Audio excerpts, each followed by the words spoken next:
Hello. Kumusta na kayo dyan? Mega love, shoutout.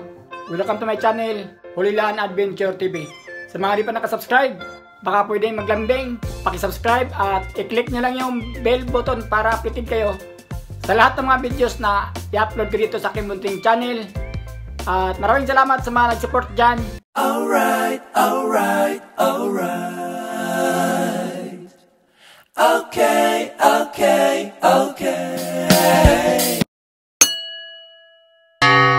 Vlog ngayong araw na ito ay tungkol kay Naoya versus Tapalis.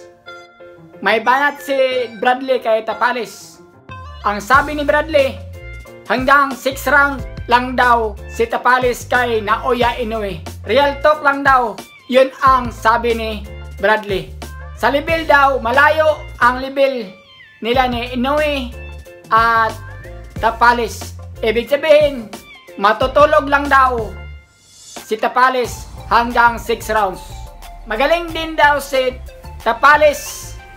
Matibay din daw si Tapalis. Pero sa level daw nila, malayo ang level nila ni Naoya Inoue at Marlon Tapalis. Aba, binanatan si Tapalis. Ang paniniwala ni Bradley ay hindi tatagal si Tapalis sa kanilang laban. December 26. Magandang bakbakan yan. Pero sabi naman ni Tapalis, mas lalo siyang ginaganahan mag-ensayo dahil walang naniniwala sa kanya na mananalo siya kay Naoya Inoue. O ano masabi nyo sa sinasabi ni Bradley na hanggang 6 rounds lang daw si Tapalis kay Naoya Inoue?